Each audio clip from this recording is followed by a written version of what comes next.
Hello.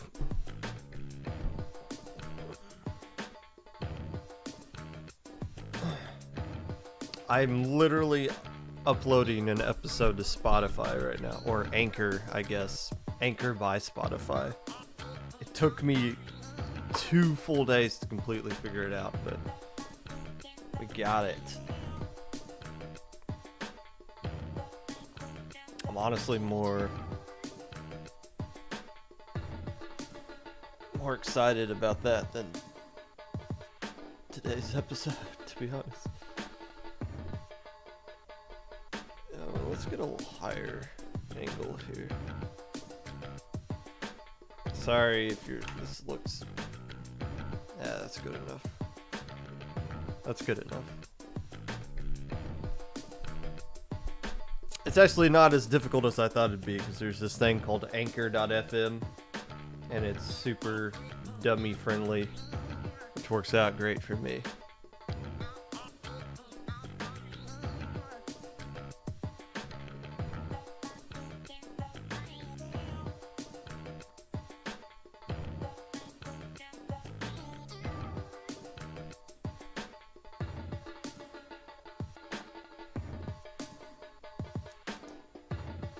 Yes, there are several music podcasts called Popcasts. So I'm not the only. Now my URL is I think it's just Anchor.fm/popgun, which is simple enough. So I'm the only Popgun on I mean, I'm sure there's several podcasts, but I just go by Popgun here, and that works out.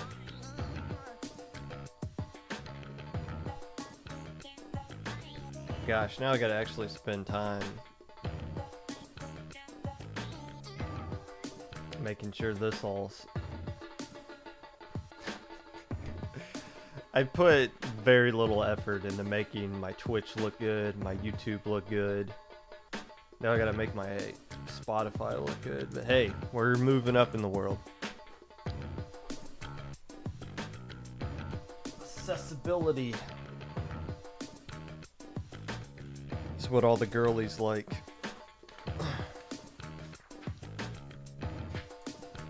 Good morning.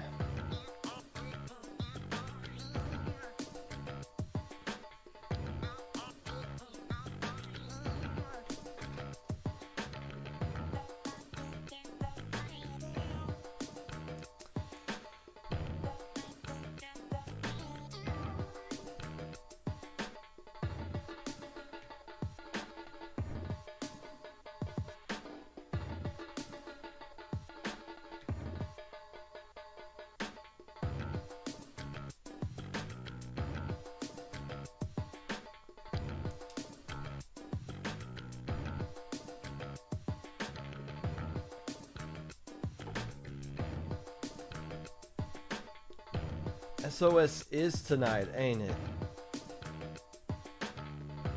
How many teams are signed up for that right now?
Paddling pool? Oh yeah, I was gonna Paddling pool is today, SOS is later. Tonight. Only saw like 10 teams set up for paddling.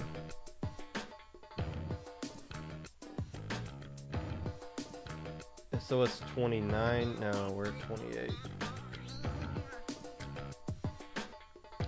Only 10 teams have signed up for SOS right now. That's the problem, is that number will get closer to like 20. Like literally more than half the participants will sign up on Wednesday, the day of the tournament. Red Sunya?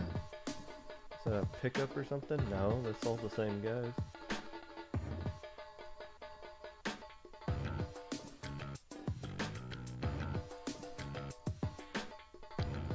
Oh, everybody's got a cat name.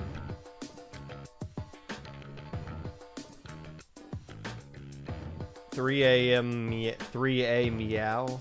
That team needs to keep the name 3A Meow, honestly. 3 AM is not viable.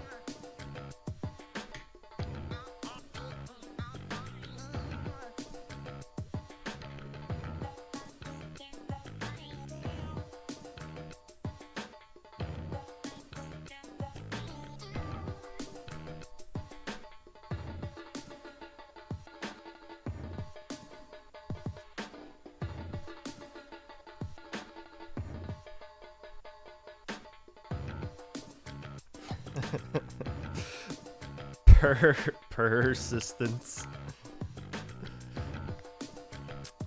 Persistence is disbanded many moons ago, Toph.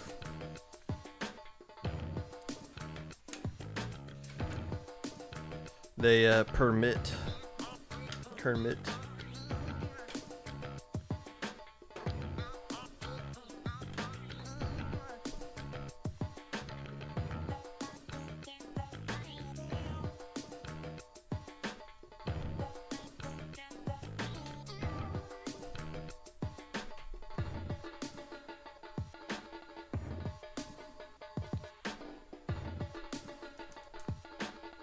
Dystinia?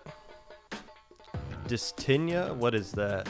Did I just say a dirty word out loud? Am I getting demonetized now for saying that out loud?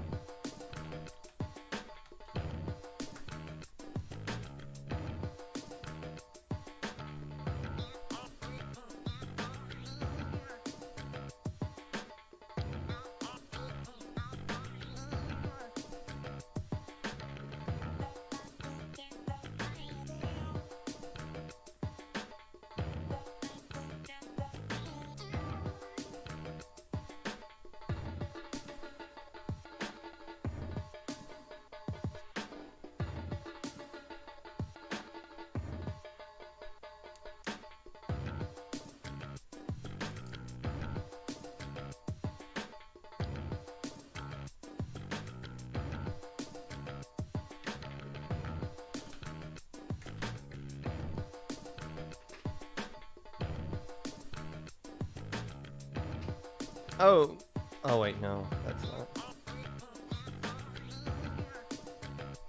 Jess, what team are you on now? Are you still floating around the free agent portal? Did you get picked up by somebody?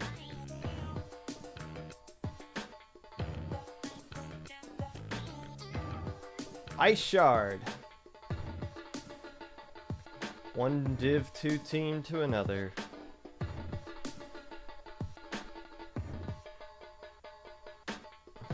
Frostburn. Or did Frostburn drop? No. Yeah, oh wait, they might have. Yeah, it looks like they did.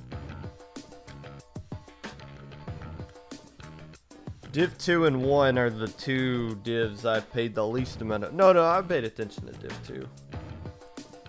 I keep tabs on sub teams in here. Team or two.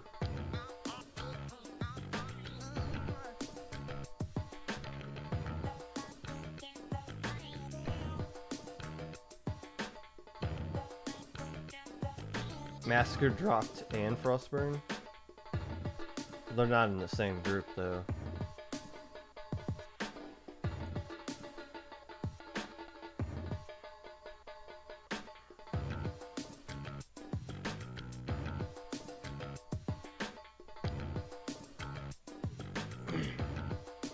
Massacre disbanded. I can't keep up with who all's dropping and disbanding. I check the help desk of Luti every now and then and see, oh, this team's dropped. In fact, I saw somebody drop this morning, or realized that somebody dropped. This morning, I realized somebody dropped from notes I took yesterday for today's episode that I had to adjust. So, and I wouldn't be surprised if I said something on today's episode that somebody in chat's gonna be like, actually, that team dropped, so this group is completely flipped on its head. Everything you said was a lie. It's hard to keep up with how many. I mean, you're gonna get more now because teams are starting to get mathematically eliminated. You can't lose 3 games and make playoffs. You can lose 2 and like finagle your way into a playoff spot. But you need other people. You need some help to make that happen. But yeah, you lose 3, you're done. And I guess some teams after they lose 3 are like, adios.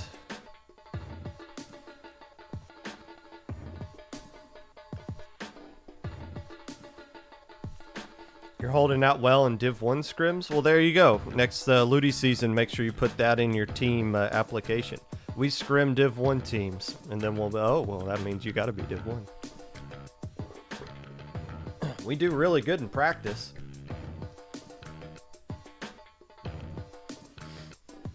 Oh, it looks like Ice Shark. Okay, look, we'll preview Ice Shark here. He beat the boys 5-1. 5-3 Vision. I remember playing Vision last season, and Vision's the number 2 team right now. Get the free win against Frostburn. All you got left is 3rd Impact, who's 2-0 right now in the group, so that should be a good match. And then Boikiru, who's 1-1. So let's see, if you just win one more of those games, you'll get the 4-1. You've already beat Vision. So it's not a slam dunk that you'll make playoffs, but it's very likely, is what I'm looking at.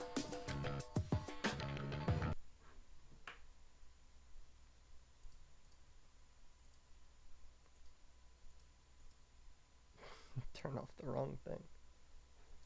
There we go.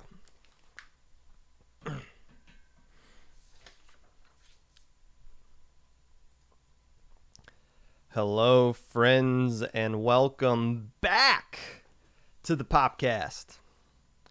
Whenever you're listening to this, whether it be live or a VOD, Twitch or YouTube, or Spotify, while you're wondering why 6 teams decided to play their Luti match on Monday, starting a petition to get the Luti roll colors changed, hoping I mention Dogecoin at some point during the stream to help raise its value, whatever it is that you're doing right now.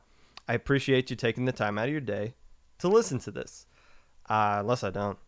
Hey, we are on Spotify. In fact, episode 50 of the Popcast is up as of like 15 minutes ago. I was literally uploading that during the pre-show. I figured out the process to get it done, to get it in there, thanks to Chili and the help of some other people as well. So I haven't pushed it out just yet, but if you want to look for it, obviously if you're listening to this on Spotify right now, you're doing a good job. But if you want to look for it before I do a deep marketing effort to promote it, it's just on anchor.fm/popgun. So every episode, it's going to be like a day or two. Like YouTube, I get it up on YouTube like an hour after the stream ends. For Spotify or Anchor or whatever, it's gonna be like a day or two until I get into a better routine of how I can get those out quickly. But still, 3 different ways you can consume my content, so you can get nice and fat off of all the things I have to say. Happy May the 12th. I saw on Twitter, this is the day the androids show up and attack South Central City or whatever it was in Dragon Ball Z. So happy beginning of the end of the world for a lot of people, I guess. So there you go.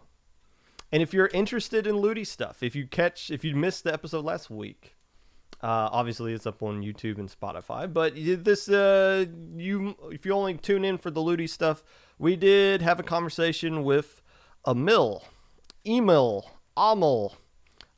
head TO of the Luti tournament. Very good conversation. Talked about a lot of things, not just the Luti season, but Nintendo's involvement in making Splatoon an esport or lack thereof. Really good conversation. One of the best interview talk, whatever you want to call them, that we've had here on the Popcast. So that was a good one. And if you missed it, make sure you go back and listen to that, because I'm assuming if you're listening to this episode, it'll be a topic of something that you are interested in listening to as well. Low Ink is not this upcoming weekend. Minnow Cup and Checkpoint 1 are the tournaments going on this upcoming weekend. Instead, Low Ink is next weekend. That is Saturday the 22nd and Sunday the 23rd. If you are a Div 4 team, make sure you put in an exemption for that. I think the goal is for us to start looking at the exemptions next week and getting that stuff out then.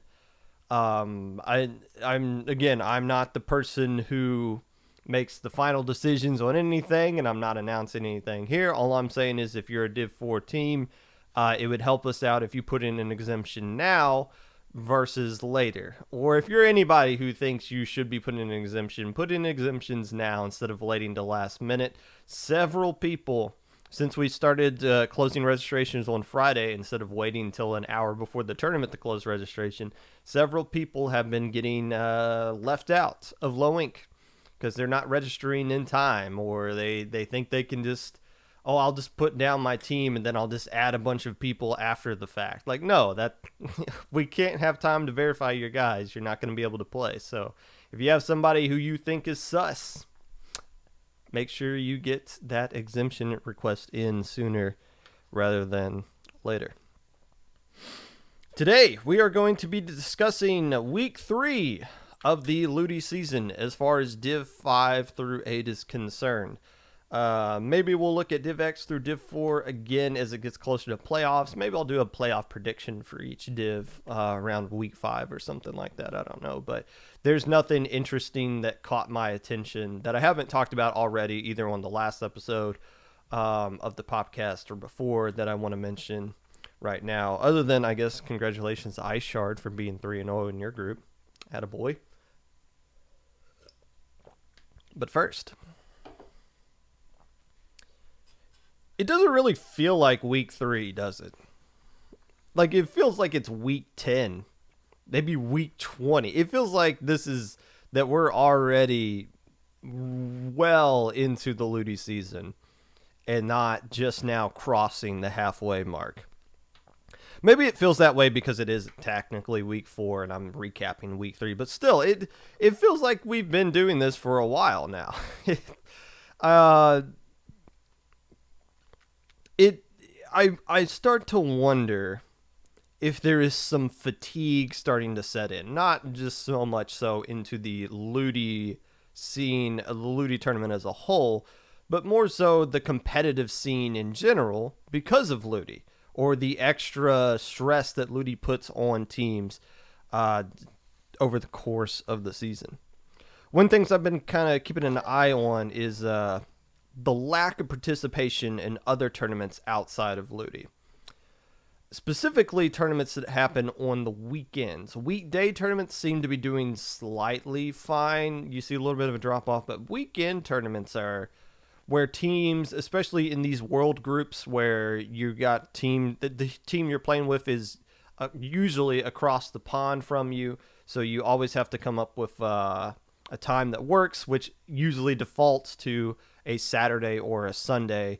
And some teams in Low Ink last season or last month did play their tournament sets and did play Low Ink and their Luti set in the same day. Those people are crazy. But for the devoted fan, I guess there are avenues to where you can make sure you get into everything that you want to do. A lot of other tournaments are not faring totally well, though. Squid Junction canceled their tournament this past Sunday due to low registration. Midway had 17 teams playing it. I think they had like 19 and 2 dropped or didn't check in or something like that. So, but Midway only had 17 teams this past Saturday. Midway's an important tournament. My team didn't play in it. We should definitely be playing in a Midway tournament, but I'll get to that later. Obviously, I talked about Low Wink. Last month was the first time their numbers were below 100. I believe 90 teams signed up. I don't know how many dropped, how many didn't check in, but that was 90 teams for any tournament is a big deal, but Low Ink reaching 90 isn't what it's used to getting, especially within the past year. Paddling pool, last I checked, they had 10 teams sign up for today's tournament, which I believe starts around now or an hour from now. Where they've been usually getting 20 to 30 teams sign up for their tournament. Cloudburst, we talked about Cloudburst a couple of episodes ago with K-Bot. Cloudburst was hoping, K-Bot said he built the tournament for 96 teams to cap it at 96, and only 33 signed up. It's so it's starting to show the Luti fatigue, more so. Maybe it's not fatigue, but more so the fact that Luti is going on is having a bit of a negative effect on other tournaments. Now, not saying anything negative to Luti. There's nothing Luti can do about that. The fact that their tournament is so popular is not their problem. I've kind of compared it to the Olympics in the past. The Olympics will come in, and let's use Rio as an example, the 2016 Rio Olympics. The Olympics will come in, and everybody bids for it, and you want to host it at your city. It's a big deal, and you make all these massive stadiums and these very niche stadiums that can't be used for anything other than like underwater basket weaving or whatever kind of event that they host at the Olympics. And you build all this stuff and you make all this infrastructure and you hide all of the other things that are bad in your city. I think Rio literally put up a giant wall to kind of hide all of the things that were like, don't look at the actual city of Rio. Just look at what's going on here at the Olympics. It's a fun time. Everyone's having fun here. But when the Olympics are over and everybody's gone, the closing ceremonies are done, and everyone goes back home, Rio's left with just a giant mess and all this infrastructure that they built that they can't use for anything else because they're never going to host another massive event like the Olympics ever again. So you just see a bunch of old stadiums with no purpose that are just kind of floating around. That's kind of what Luti is. Luti is the event that comes into our community and gets everybody hyped up. We talked about how people came back from the dead. I'll never play in competitive Splatoon again. Oh wait, Luti's back? I want a piece of that. And people will come in and they'll sign up for it and they get excited and then they drop after the first 2 weeks, and then they leave the scene again until the next Luti gets announced, or Luti tweets out soon, and then they get excited yet again. But what's left, I guess we should say, when Luti leaves? If Luti is the Olympics, and we are in the middle of the Olympics right now, and it's a great time, but when it's gone, what are we going to be left with? Well, we're going to have to start reinvesting into our tournaments again. We're going to need to... Squid Junction seemed to be doing pretty well. It seemed to be getting a healthy number of teams for a new tournament than it got. But now Luti's here. It had to cancel. Cloudburst was supposed to... K-Bot said it wasn't a major, but I think it was promoted. It's an open invite tournament that got enough attention to it to where you would assume it would get more than just 33 teams. Now, I'm not sitting here trying to start another low level, should have signed up for whatever bullcrap conversation you guys want to have on that topic. But still, we need to get these tournament numbers back up after Luti goes away. I think if when Luti's done and we have an issue with teams signing up for tournaments again, that's going to be concerning. But I'm not totally invested in the Luti in tournament numbers being down just yet. Testing ground happened last Friday. I think they got like 25 something odd teams. That's a good number for testing ground. I've seen testing grounds that have a lot worse number of registrations for it. And we'll keep an eye on SOS tonight. I believe SOS number 28 still. But I don't know. That's just something I wanted to point out. Tournament registration across the board seems to be down. That doesn't mean the community is dying, obviously. The main struggle here is, at least for my team personally, is just getting these tournament matches set up. With you don't know when you're actually going to be playing with your opponent. Hey, the team I played this week, I DM'd you and pinged you in the server. Come back and let me know what frickin' day we can play so that I can figure out the rest of my week. Please and thank you. That would be really awesome. Regardless, and I'm sure other people have that kind of issue as well. You don't really know what your week is. Typically during a non-Luti season, my team, I set up a list like Monday through Friday. And then my team leaves an emote for like who can play what day. If we get enough people to scrim on Monday, we'll scrim. If we got enough people for a tournament on Wednesday, we'll play that tournament. If not, then we don't. My teams have been around for 2.5 years. We can play. We can take a day off. We can scrim if we want. We can play whatever tournament that we want to play in. We don't care what other people think, or we don't feel like we have to play in a set number of things to make ourselves or anybody else happy.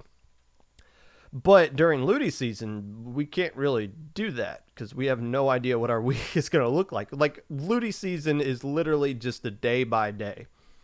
Like, hey, who can play? Like, it's not, hey, who can play in Friday? It's, hey, who can play today? Because we might have to do something today. And that makes it difficult to figure out if you can fit that in, plus playing in a tournament like Midway or Low Ink or Cloudburst or whatever like that. If there's one thing I am excited about, and about 90% of the Popcast viewers should be excited about, is that SAC did flirt with the idea of bringing back their tournament series sometime in June, which would be at the end of Luti, and that would be awesome. That would be a great new thing to revitalize the lower level scene of the competitive community once Luti is done, instead of just looking for, well, when's the next Low Ink to get excited about. A new SAC season directly after Luti would be really great, would be a jolt to the vast majority of this community. And I don't know, I think it's something a lot of people would be looking forward to. Again, I'm not, that was just posted in their announcements when they adjusted the skill level that their tournament was going to be for. But yeah, if SAC came back in June or July, that would be pretty good for a lot of, that would be a good thing for the entire community, even though literally, no, not half, but literally a good chunk of teams, active teams, wouldn't be allowed to play in it, but still would be a good thing to see. It'd be nice to see new things like, I think Midway kind of suffers from taking place during Luti. Midway really suffers that they're taking place during the Luti season. I don't think it's their fault. I think they scheduled their tournament out, and then Luti was just like, yay, we're back now. Hey, here's our seeding tournament. Hey, here's all this. And Midway was like, okay. So yeah, Midway is going to be wrapping up around playoff time of Luti. So that sucks for Midway, but whenever the next Midway season comes back, if it can avoid Luti, should be a better tournament series for them, and would give a good kind of like SAC giving a jolt to low level. Midway coming back after Luti will give a jolt to mid level, and I think we'll be right back on track to from where we were before Luti came in, before the Olympics came in. Love Luti. It's a great event. I just want to make sure that we have the right infrastructure in place to survive once Luti is done and gone with.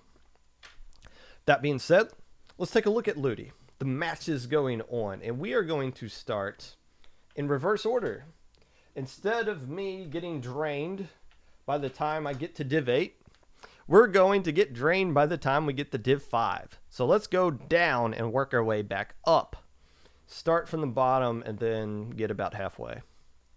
So let's move on to yet another week of this. I'm sorry. Kind of not, honestly. And if you're on Spotify, you don't care because you don't get to see this mess at all. Keep it in mind. If you're listening on Spotify, obviously I'm showing the screen of like actual standings of everything that's going on in Luti. So if you want to follow along on this, I guess if you're not watching this on YouTube, then you probably can't look at a screen anyways. That's why you're watching and listening to this on Spotify. So I'll try to like say, instead of just be like this match right here, I'll try to like announce it better. But if I don't, hey, work with me here. I'm literally broadcasting this to 3 different audiences: a live audience, a not live audience, and people who can't see. So this is it's new territory for me, but we're gonna make it work. Starting off, Div 8, Group A.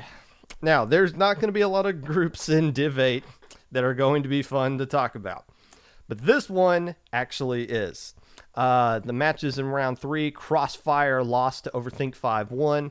The Kinsifiers swept Cephalopod Squad, and I believe Vegas Splat got the automatic win against this Zero team that has dropped, it appears. So this group basically over. Not super competitive across the board. You see only one match has gone to a 5-2 result. Everything else has been 5-0, 5-1. But still, this is an exciting group because 4 teams are still in the hunt here. Now, we're going to talk about this a lot today. Once you get 2 losses, you are going to need somebody to help you out to get into playoffs. You take 3 losses, you're done. There's no way possible to get 3 L's and make the top 2 spot in your group. But 4 teams are still in the hunt here: Kinspire, Crossfire, Overthink, and Vegas Splat. Vegas Splat looks as though they're going to 5-0 this group, so you can pin them in as one of the teams that's definitely going to take the spot. But everybody else still in the playoff hunt somewhat. Game 11 here, which is Crossfire versus Kinsifier. Looks like it'll be an elimination match. Whoever wins that will get to survive to week 5, and the loser is going to... I don't think mathematically they're going to be done, but the odds of them escaping week 5 of playoff slot are going to be pretty low. So keep an eye on Game 11, Kinsifier versus Crossfire. Group B. Oh, Nani. Why?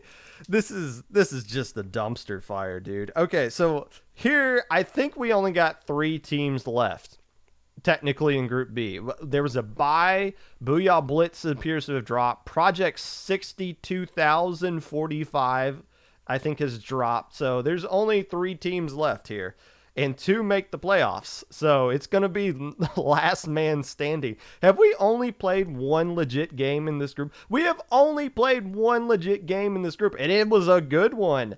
Pufferfish Party beat Stingray 5-4 back in week 1. Literally the entirety of week 2 was a forfeit. 2/3 of week 2 was a forfeit. I guess these 2 teams forfeited, so it counts as a tie. They just kind of... that's the 0-0 result. Or this -1 result of Booyah X versus the bye team. So I don't know what the difference between a 0-0 and a -1 result is, but that's all I can really have to say about this group. We need to see who's the one team, Division Inquisition. These guys have not played a single game yet, and they are the number 2 seed in this. They're the number 2 ranked team right now at 3-0. Pufferfish Party is 4. So we need to see some matches being played here. And all of week 5 is done. So there's only 2 matches left to play in this group. Yikes. This is a dumpster fire, dude. So Division Inquisition, if they're actually playing, I think all they need to do is get one legit win. I guess there is a scenario here where all three teams could end up 4-1 if they just kind of trade wins off of each other, and that would just be a fun nightmare scenario for this whole awful group if that were to happen. Group C. Bottled water dropped. I saw this, and it wasn't listed when I was writing down notes for this yesterday, but I see it is listed right now. As far as actual matches that did play in round 5, that would be Legato 5-4 win over the Deep Sea Krakens. That is, looks like it'd be a good match there, and obviously one of the few matches that actually got played in this group. So Bottled Water and Sir Sigma have dropped. Team Galactic with 2 losses, all but eliminated from this group as well. So it looks like Legato is already done at 4-1. I think that puts them into the playoff spot for sure. I don't know if that means they're going to win. Luma Stars are 3-0, and they get to play the Deep Sea Krakens in Team Galactic. It looks like Team Galactic should be a match that they win just based off of other scores, and Deep Sea Kraken being 5-4 with Legato. Well, actually, Legato swept. Legato lost to... Legato lost to Lumi Stars 5-1 earlier. So it looks like Lumi Stars is definitely the favorite to go 5-0 in this group. Legato at 4-1 looks like they're going to make the other playoff spot and well, unless the Deep Sea Krakens can get some... Actually, no, because the Deep Sea Krakens, if they win one more game, but they have to beat Luma Stars to do it. So, yeah, not very likely there. So, Legato, Luma Stars looks like they're going to represent Group C in Div 8, America. Let's move on from America to the rest of the entire planet, and also including America at some point still. How that works is beyond me. Group A of Div 8, the world. Yay! Another normal group for now. Team Hydrovsky beat Nintendo Destiny 5-3. I believe that was a matchup between 2 undefeated teams. Falling Inc. Or Octo Naka fell to Falling Inc. 5-0.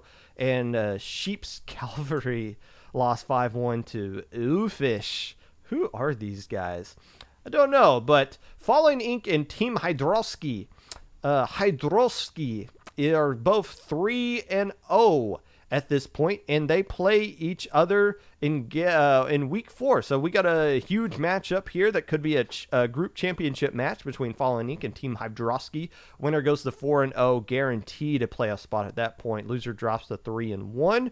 And if you're Nintendo Destiny, you want the team to lose to be Falling Inc. so that when you play them in week 5, you have a chance to beat them and get Falling Inc. their second loss. You move Nintendo Destiny moves on to 4-1 if they get past Sheep's Cavalry, and they can get it to a playoff spot. But still, it looks like this is Falling Inc. and Team Hydrovsky's group to lose. Group B. Oh my gosh. More drops. Okay, who's left standing here? 2 teams have completely dropped. In week 3, everything was either a forfeit or a 5-0 butt whooping that Dias Ignatus got against the Squishy Squad. Hey, that's a cool name. The Squishy Squad. I like that. And there's not... I mean, week 4 is already done in this group as well. I don't know if Furious Thunder... a draw? No, it doesn't look like Furious Thunder dropped it. It just looks like they just played this set. So this Ignatus team is already 4-0, and the last team that they play is the Great Barrier, who is also 3-0. So it looks like these 2 teams have an opportunity to play in a championship match next week, because this literally round 4 is already done in this group because not a lot of teams are left here. Furious Thunder, I think, still has an opportunity to make a playoff spot. I guess. I mean, they are. Wait, no, they're 2-3. So yeah, they're definitely done. It's the Squishy Squad who has an opportunity to still get a playoff spot. I think no. I'm completely mistaken here. This is already done. There's no way that Great Barrier and Ignatus can. Did this update on me right now? I'm so confused. I thought they were only 3-0. Whatever. So Great Barrier and Ignatus are 4-0. Oh, you literally filled that in right now. Dude, don't be throwing me. Okay, so breaking news here on the Popcast. Group B is done. Furious Thunder has dropped from this tournament. I was so lost, dude. I was like, weren't they just 3-0 literally a second ago? Okay, so this group is done. Great Barrier and Ignatus, there's no way they can lose 2 games at this point. So this match that they're going to play in week 5, game number 13, is going to decide who is the first place team and who is the second place team in this group. But they're both moving on to the playoffs, so we're done here. I did it. Group C. Okay, some actual matches got played here in Group C, except for Royal Elite. It looks like they have dropped. So Los Santos gets the easy win there. Insanity beat 5 Minutes 5-3. Splatland's Recon team beat Pistol Shrimp 5-1. So you're looking at the scenario here. It's Los Santos and Splatlands that are 3-0 in this group, and everyone else has at least 2 losses. That's going to be real. I mean, technically, everybody's still alive, but when you've already got 2 losses, that kind of gives you the sense that, so look, Los Santos and Splatlands played this week, so one of them is going to get their first loss, but the Los Santos plays Insanity, who's 2-2, and Splatlands plays 5 Minute, who, to their credit, almost beat Los Santos in week 1. They lost to them 5-4, so 5 Minute, If Splatlands loses to Los Santos, I wouldn't feel totally comfortable that I can get that dub against 5 Minute.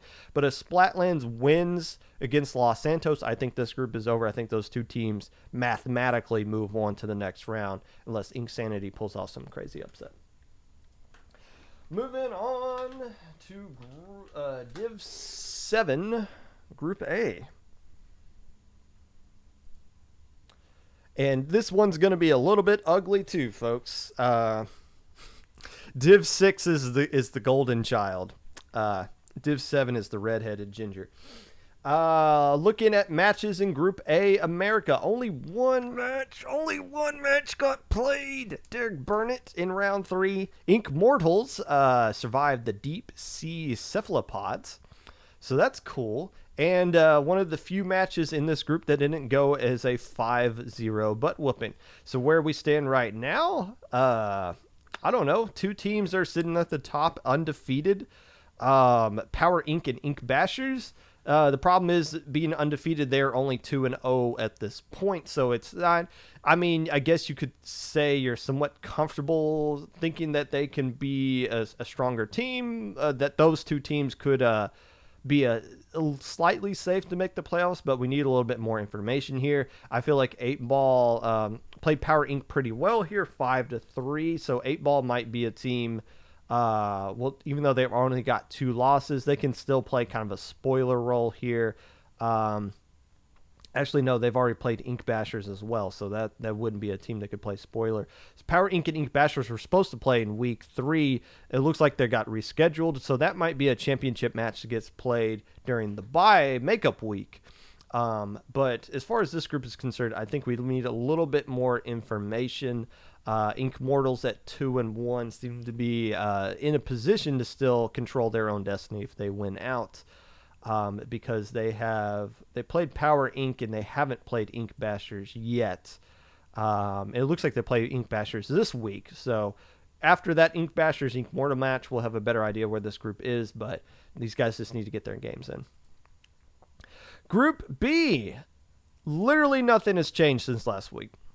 Literally nothing. These matches, Deck Hecklers and Uncracked played super early, so I already talked about that on the last episode of the podcast, or at least mentioned that it happened.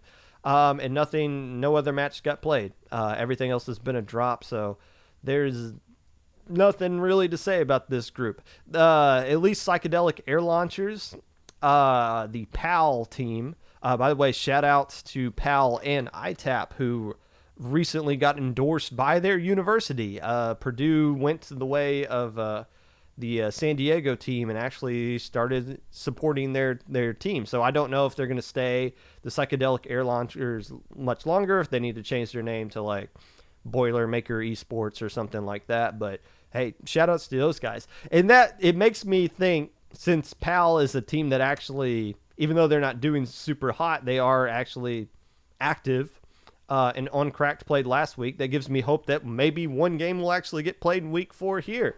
Even though it might not be crazy competitive, Uncracked versus PAL. But we just need to get games at this point. Once again, nobody has 3 wins because nobody has played more than 3 games. 3 legit games, I should say. Group C. Let's see here. Screw the Meta was gooder than just gooder, beating them 5-2. Typhoon get the free win against Inkzuka Institution, who has dropped from the tournament, and Novice Clams, a very good win here against Convergence 5-1, bouncing back from their loss against Just Gooder earlier in this in the tournament here. So if we look at the standings going forward, Typhoon is at 3-0. It looks like this is Typhoon's group to lose at this point. If you just look at the scores basically tell you that Typhoon should win this game against Novice Clams, even though Novice Clams is a very experienced team. Typhoon has beaten they beat Just Gooder 5-1, and Just Gooder beat Novice Clams pretty comfortably 5-2. So that's got to get the sense that and Typhoon plays Convergence, who lost to Novice Clams pretty comfortably as well. So this looks like Typhoon is going to be a lock to win this group at this point.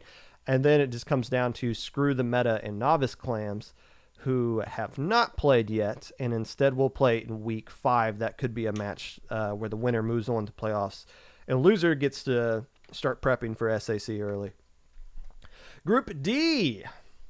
Mystic Inc. is 4-0 in this group because Sawillo has dropped. Mystic Inc. Exercised the Demon Hunters 5-2. Forge Prefect got a sweep over Team Delta 5-0, and Toxic Inc. got the bye win against Sawillo. Mystic Inc. has all but won this group at this point because they already got 4 wins. They played Team Delta this week, and all signs would indicate that they are going to beat Team Delta. That would be a complete shocker if they didn't, so they'll go 5-0. The second place is going to go to the winner of Game 12 here, which is Toxic Inc. versus Demon Hunters. These two teams are 2-1 at this point. Forge Prefect is 2-2, technically still in this one, but you look at the results they had in their 2 losses, kind of indicate that they might not be on the level of these other teams. So Demon Hunters, Toxic Inc. Winner moves on to playoffs. Loser does not.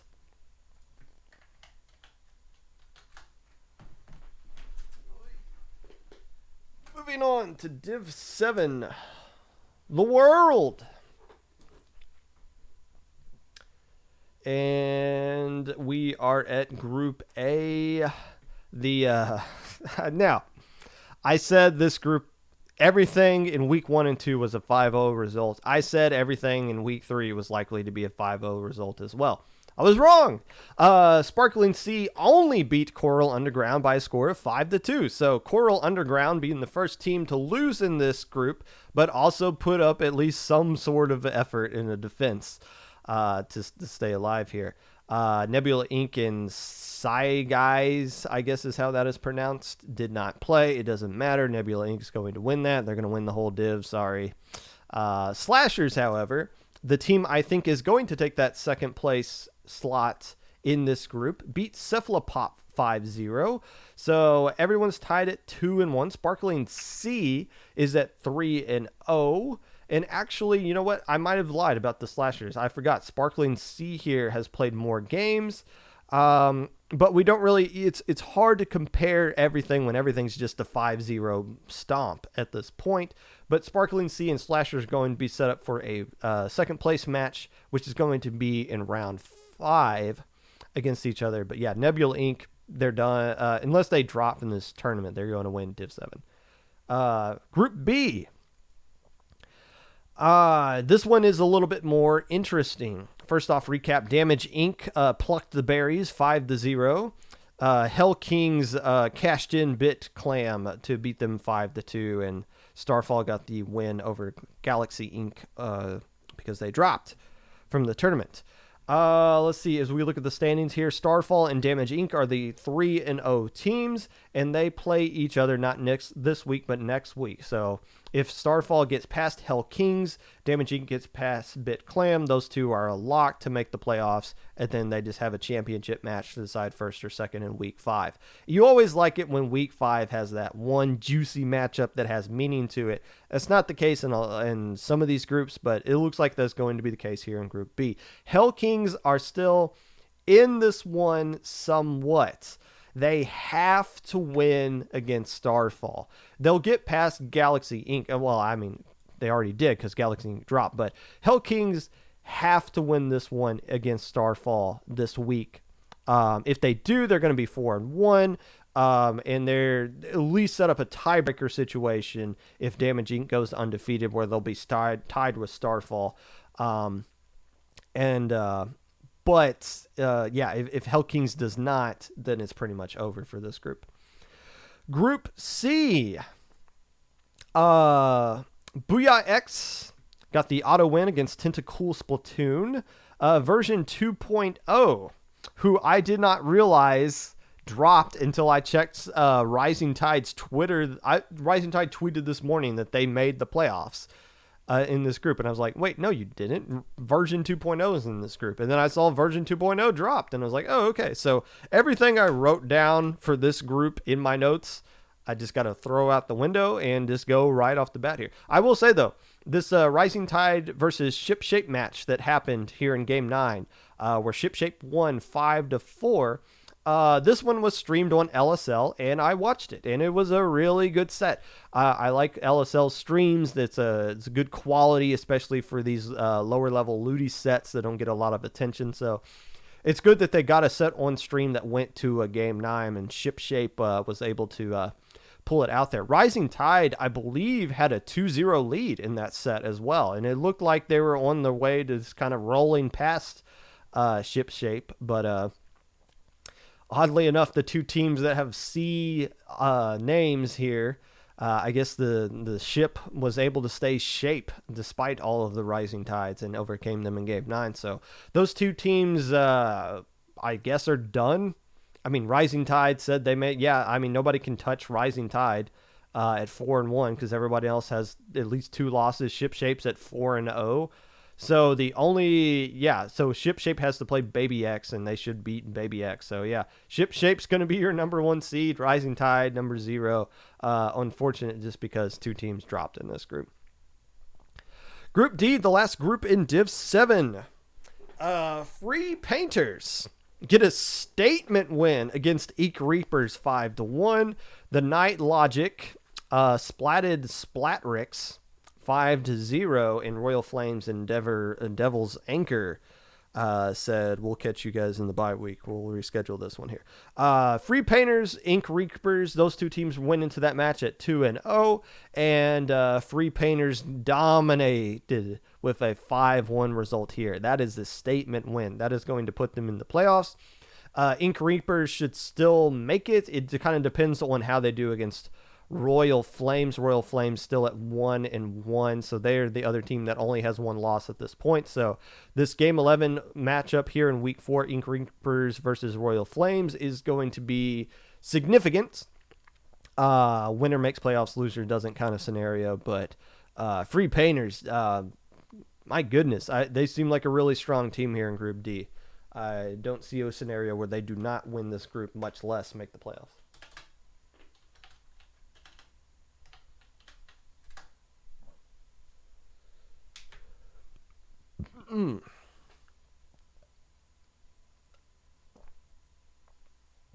Moving on. We're working our way up.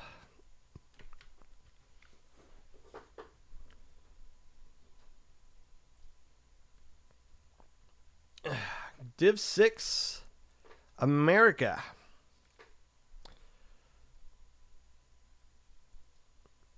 What am I? Oh, I see what I was doing there. Okay. Div 6 the America. Kingmaker forced freelancing Takoyaki to bow to them 5-3. Riptide woke up from Dream It and beat them 5-3. And Rising Hope rose above Inkai 5-3. Wow, that's close sets. Good matches there. Fun week for a lot of these teams. You look at the standings here. Rising Hope is the only team that is undefeated still in this group, and they are in the driver's seat. And they have already beaten Inkai, who is the number 2 team, and Riptide, and so they have yet to play Kingmaker, and that's going to be the next match of note for them, and that is the team that they play this upcoming week. So this one will be something we keep an eye on. Ink Eye, the other team that's still in the hunt for this, it looks like they should be able to get past Dream It.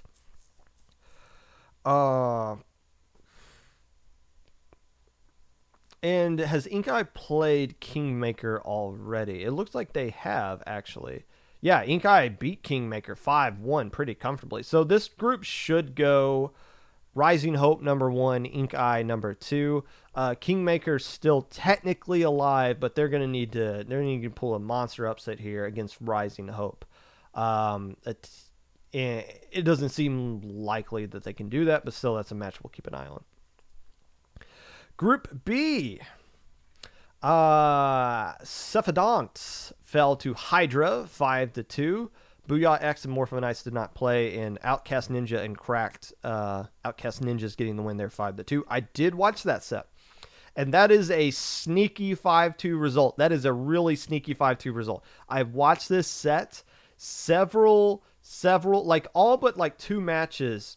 The lead changed in like the last 30 seconds to a minute. Like this was not a dominant 5-2 win by the Ninjas at all. Like they struggled to get this 5-2 result, and it was a really entertaining set. Literally, like, so I think game 2, Cracked stole the lead in overtime. Outcast Ninjas stole the lead right back in overtime of game 3 to get the win there. So I mean, there was a really sneaky 5-2 result here. Not dominant like the score would suggest. But still, the Outcast Ninjas survive and get the 3-0 result that they needed, and they seem safe to make the playoffs. The Booyah X matches from here on out hold a lot of weight. I don't think this Morphonite one is going to be crazy competitive just by comparing scores. I might have overhyped the Knights a little bit, my bad. But Booyah X has to play Cracked and Outcast Ninjas in the next couple of weeks. So if Booyah X wants to make the playoffs, I think they just need to beat one of those teams, assuming they get past Morphonites, and I'll get them to 4-0. So they don't need to win both of those matches against Cracked and Outcast Ninjas. They just need to win one of them. Otherwise, Cracked, at least from what I saw on that stream, should be good enough to get out of this group as well. But the Ninjas definitely look like they're on pace to win this group. Group C. Mirkwood Falcons survived against Broken Controller Gaming 5-4. Surf and Turf was a feast at Surf and Turf in Clownfish. Surf and Turf feasted on Clownfish 5-2. Inkvader's insurance agency had to reschedule, it looks like here. Unfortunate, because insurance agency is definitely a team capable of making the playoffs, even though they've already lost to Surf and Turf. What makes this interesting is a match that has already been played in round 4, which is Broken Controller Gaming upsetting Surf and Turf 5-3. I watched that match and I was really confused because they went out and played game 9 anyways, which made no they played game 8 and 9 anyways, right? No, they just played game 9. So I watched the stream and they played Wahoo Zones, and Surf and Turf won that one. I was like, wait a minute, how did Broken Controller Gaming win this one? They just played it just for fun, I guess. Man, when my sets are done, I'm done. I'm not taking drip picks with you guys. I'm not playing extra game. I'm not doing any of that stuff. Like, I'm out, bro. But hey, all the power to them. They wanted to play all that out. Regardless, the significance here is that Broken Controller Gaming beat Surf and Turf. That is an upset because Surf and Turf also beat the Insurance Agency team, the same agency team that 5-0'd Broken Controller Gaming. So there you go. You got yourself a little circle of suck where one team beat the other team, and that team beat that team that beat that team. So it's how does that affect playoff seeding? Well, that's why tiebreakers are how many points you have instead of head-to-head matchups, because of those kind of situations like that. And the team that is just laughing at all of these guys just beating up on each other is Mirkwood Falcons, who are sitting here at 5-0 or 3-0. They have yet to play Surf and Turf. They'll do so in round 5. They got the agency next in round 4. So the Falcons, their toughest games lie ahead of them as far as their schedule is concerned. But this group seems like it is anybody's group at this point. Broken Controller Gaming, I think, is still alive in this somewhat. The tiebreaker looks like it is going to favor Surf and Turf over Broken Controller Gaming because they already got a 4-point lead. Like, Broken Controller Gaming would need to win week 5, and Surf and Turf would need to lose basically by 5-1. No, they basically need to win by like a 5-1, 5-0 result. Or they need Surf and Turf to lose like 5-0, 5-1 if Broken Controller Gaming wants to get into it. Technically, you're saying there's the chance. Yeah, but also at the same time, not really. Head-to-head is the first tiebreaker, is what Emil is saying. So actually, that would work in Broken Controller Gaming's favor in that situation. Group D in the Americas here. Vaporwave survived Wipeout Punks 5-4. Fly-By-Night and Radioactive did not play, and Shiver Me Inklings swept System of a Splashdown 5-0. Vaporwave survives the ultimate battle here. This was the battle for the soul of this group, and the only match that has actually been somewhat competitive outside of a few Radioactive matches here. But yeah, Vaporwave at 3-0, Wipeout Punks at 2-1. Shiver Me Inklings, the only other team at 2-1 at this point, but the Shiver Me Inklings have a heavy loss to Wipeout Punks already. So you got to get the sense that Vaporwave and Wipeout Punks are going to survive this group and get out into the playoffs, unless Shiver Me Inklings pulls off like a monster upset at some point. I guess they would have to do that against Vaporwave in week 5, but this group might be over by week 5 before they even get there. Div 6 the world. Keep messing that up. Click here. Div 6 the world. Booyah's Ghost, Spoot, Squadra, Azura Mare. Guys, your team names don't need to be this complex. Squadra. Booyah Ghost beat Squadra 5-0. Nightshade beat Irida 5-2. And Inkception had looks like a very good match against Gravity, beating them 5-4. So where do things stand in this group? It looks like the Booyah Ghosts are going to 5-0 this group. It looks like they're going to 5-0. Their worst case scenario is that they're going to go 4-1. So Booyah Ghosts are definitely going to make the playoffs here. Congrats to them. Game 15 on this one, which is going to be week number 5, should be a second place match. Inkception versus Nightshade. You see those two teams are sitting there at 2-1. Gravity and Irida. Gravity losing to Inkception 5-4 is going to come back to haunt them here, because it would put them in the driver's seat to try to get that second place spot. But since Inkception survived, even though they are going to take this loss to the Booyah Ghost, Nightshade, if they were to beat Nightshade and give if Nightshade, yes, if they were going to beat Nightshade, that would give them 3-2, and that would give them the heads up tiebreaker that they would need. Group B, same kind of situation here as Group A. First off, Nightmares haunted Incraft Colt 5-0. Squadra Azura Cielo. Am I just now realizing that there's 2 Squadra teams in this div? Beat Tinta Shrimp Tacos 5-2, and the Untitled Duck Crew quacked all over Myopsidus 5-0. So it looks like the Quack Attack is on a roll here, and they're going to win this group. They're already 3-0. Everybody else already has a loss. And the other teams that the Ducks have beaten, Nightmares and Tinta Shrimp Tacos. Nightmares being the number 2 seed, the Tacos being number 4. So the Ducks have already played the tougher part of their schedule and have won pretty convincingly in some of these. I mean, the 5-4 result against Nightmares was pretty close. So, yeah, it looks like all they got left is the Cult and Squadra Cielo. It looks like. So the Ducks, worst case scenario here, they go 4-1, but it looks like they are going to go 5-0. Nightmares, just based off of scores, you got to think this is the team that is going to take that second place spot as well. Maybe the Tacos can trip them up, but other than that, it looks like this one might already be over on paper. Group C. Oh, Pazlinenka 5-0 the S4 Night Splatters. Cuttlefish Bay beat some team 5-0, and Tinta Shrimp Cocktails snapped the Bamboo Dragons 5-0 as well.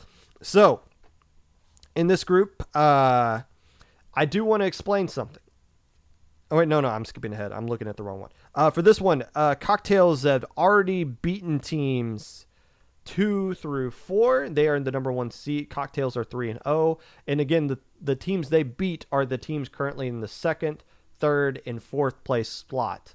So the Cocktails are going to be 5-0. They are your playoff team. And then it just comes down to Cuttlefish Bay and the Paz team, who play this week. So that should be a battle for 2nd place. But other than that, the rest of this group should be already decided. Group D. Black Squids. I believe this is, Black Squids get the win against the hashtag team 5-1. Sorrow parted with TNGP 5-1. That is, yikes. That is an impressive result. 60% Fish Puns was able to lock out Interlinks 5-2. So the Fish Pun team should be feeling pretty good about themselves. At the top here, it's 3-0. I don't know how much better they're going to be feeling after this week, though, because we're keeping an eye on Sorrow. This is a team I've missed, and they show every single week that they are a monster in disguise. So I'm going to be watching this one just to see what Sorrow is going to do. But if you just compare scores, which you shouldn't do, but sometimes it's all you got to go off of. Comparing scores, Sorrow looks like the monster in disguise in this group. Still, if Fish Puns loses this match, it'll be interesting to see how they do against Black Squids, because we don't know a ton about Black Squids because they didn't play this Interleagues game. And they play Team Name Guys Please at this in week 4. So Black Squids could play spoilers here. But it looks like Sorrows and Fish Puns are going to be the 2 teams to keep it on. This one's still a little murky. I think Sorrow is a lock to make the playoffs. Fish Puns, let's give them a 60% chance to make the playoffs. It just depends on what Black Squids does from here. And TNGP is going to have to pray that the Fish Puns lose these next 2 games, because that's really going to be their only shot. Really their only hope at getting back into this playoff hunt scenario here.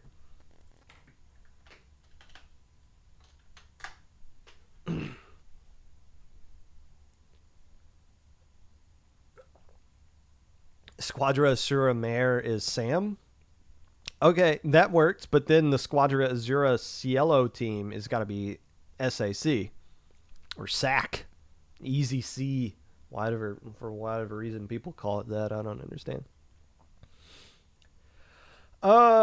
Group or Div 5. And then we're calling it a day. Group 5 or Div 5 America group number A. Access denied. Got the easy, obviously you see they got the easy win there over the team that dropped. Dark Rain filled up the Jelly Squids 5-3, and the Deep Fried Octolings beats Uwumi 5-2. That one was streamed by Pariah, so I watched that set. Every time the Octolings lost, they were like, "Come on, guys, don't just forget about it and move on to the next match." And they did. They forgot about every loss and moved on and got the win in the next match. So, as you would expect them to do here. So the question is, who's going to make playoffs? Access denied is well, the answer is access denied. They've already beat the Deep Fried Octolings and the Dark Rain, the team in the number 2 and number 3 slot. So access denied.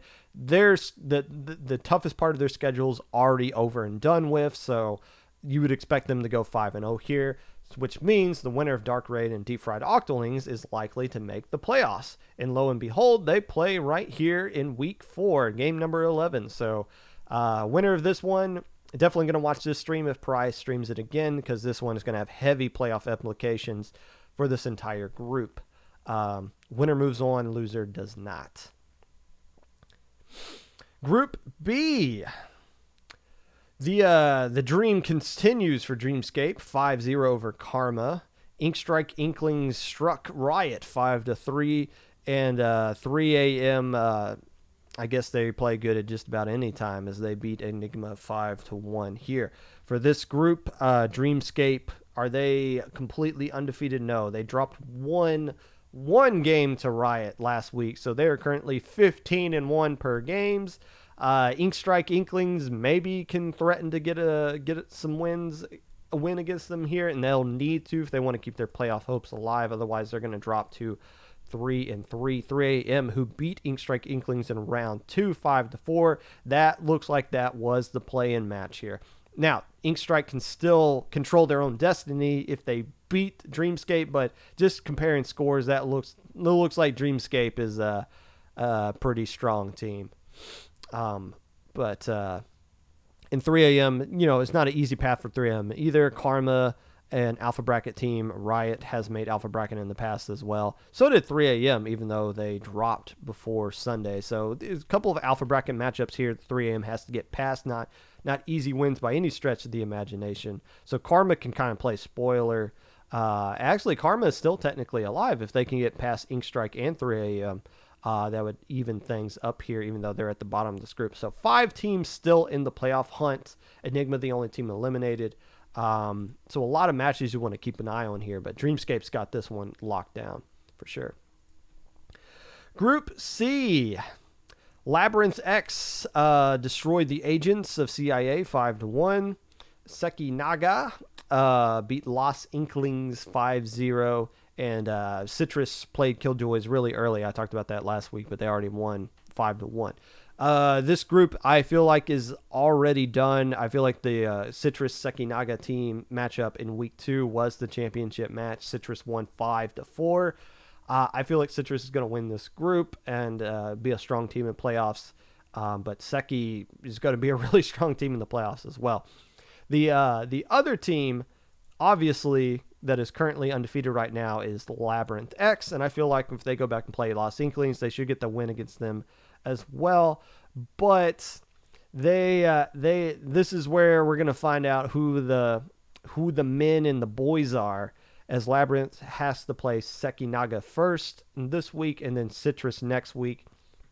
They'll be telling this is an opportunity for Labyrinth X to shock the world. If they get both those wins or one of those wins, first off, they beat Seki, they're in the playoffs for sure, because Seki's going to have 2 losses and Lab's going to have technically 4, I think, if they get past Lost Inklings. So Lab X still in this one, but just off of what we know traditionally from all 3 of those teams, Lab X isn't on the same level as them. But if they pop off here, that would That would shock the world. They have an opportunity to make some noise here. So we'll see what they do with that. Group D. Mahi Monsoon got the win over Krill Streaks, 5-2. Tooniverse tuned up ITAP 5-2 as well. That is a trap game. That is what we like to call in the business a trap game. Traditionally, ITAP wins that one. In fact, that's the only time ITAP has ever lost to Tooniverse in a tournament setting where ITAP didn't have DC issues because some of their players were in dorms at the time. Why did ITAP lose this one?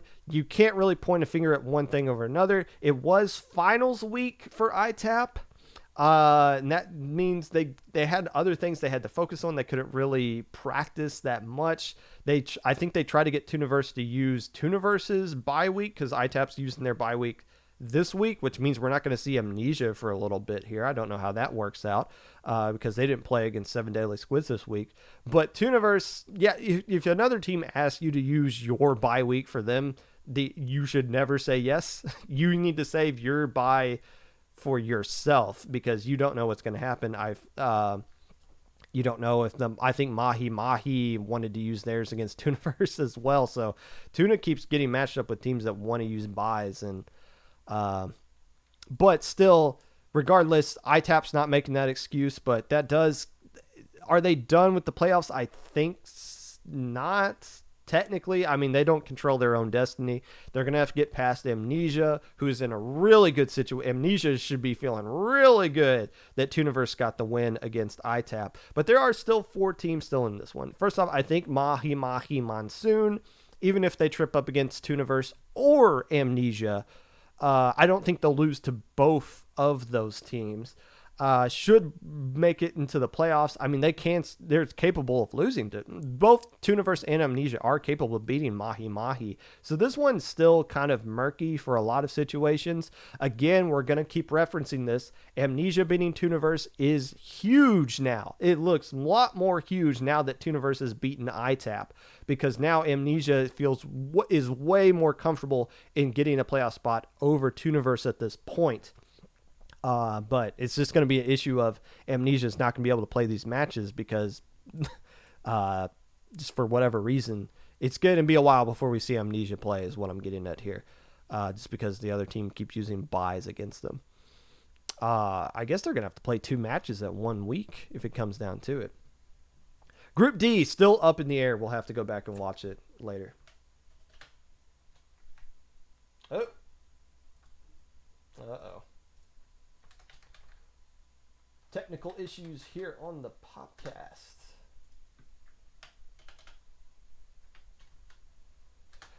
Group 5, the world. Last group of the day. Or last div of the day, I should say. Group A. The Fugatsu Angels swept Sea Strivers 5-0. TZK ragdolled Ragnarok 5-1, and Mission Instinct took care of business against Sandstorm Tsunami 5-1 as well. There has not been a single match in this group so far that has gone to at least a Game 7.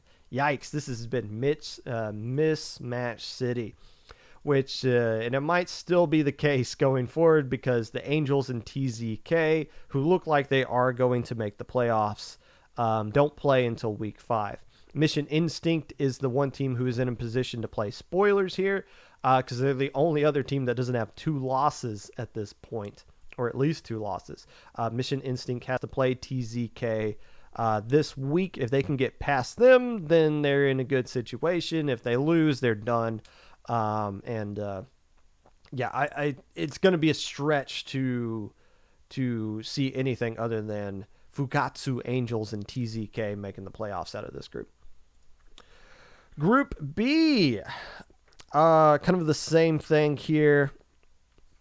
Game over beat Yosmite with an exclamation point at the end of the name. You got to say that with emphasis. Yosmite, 5-4. And the Sweepy Seals got a win over. That's not twice. That's like It's like twice junior with how they spell it here. TWYCS. That was a forfeit. So only one real match got played here. Vallejo Squids and Shinobi Squad did not get to play here. So this group right here, another kind of scenario where Game Over and Shinobi Squad are 3-3, and it looks like they're going to be 4-0 at the end of this group because Sweepy Seals is already. Did Yasmite drop? It looks like they dropped. So that's why the Sweepy Seals got the 5-0 win here in week 4. So it looks like Game Over and Shinobi Squad are going to win this group and then have just a championship match here in week 5, game number 15 when they play against each other. Everyone else has 2 losses at least. So it's going to be, Filet of Squid floating around here at 1-1, but still the loss they got to Yasmite 5-3, and then maybe we'll give Filet Squid the benefit of the doubt that they can still make something happen here because they still play Game Over and Shinobi Squad, and the one loss to Yasmite doesn't look so bad considering Yasmite only lost 4-5 to Game Over, so I guess they're still in it, but still Game Over and Shinobi Squad, I'd be willing to gamble those 2 teams into playoffs. Group C, I got some context here. I said TR Esports looked like an absolute monster using the 5-0 win they got against Spirit Incorporated as a reference. Now we found out a little bit more information about this matchup. The reason TR Esports beat Spirit Incorporated 5-0 is because Spirit Incorporated only had 3 players and opted to play the 3-4 match, 3v4 the entire way. So that explains that. That explains that, and that's why it's not so much surprising now that we see Neptune's Envoy went on to beat TR Esports 5-1, which initially was like, what in the world is this? But now explaining the Spirit Incorporated match makes it a little bit more sense. Spirit Incorporated bounced back. I watched this one on stream. They beat Squid Society 5-2. My wife and I watched this actually together. It seems like an odd thing. I never thought our marriage would get to that point, but can't complain. And Checkmate and Zero Ink did not play because Checkmate dropped, or Zero Ink dropped, excuse me. If you're Neptune's Envoy, you're now 3-0 in this group. You are so freaking happy that Zero Ink dropped. Again, Zero Ink beat Neptune's Envoy and then went on to drop after that. And initially, Neptune still had the L, even though Zero Ink dropped. But because they dropped, Neptune is now still undefeated. They're 3-0 and in a good situation to make the playoffs. However, Spirit Incorporated and TR Esports are still in a situation to where they can get the playoffs as well. I don't think they can jump over them. Neptune has to play Spirit Incorporated in game 15, and they also play Squid Society, which is definitely capable of beating anybody. Squid Society, kind of the new Geek Squids, play up to the caliber of the team they play against, play down to the caliber of the team that are below them. Up to a team that are better than them, down to a team that's worse than them.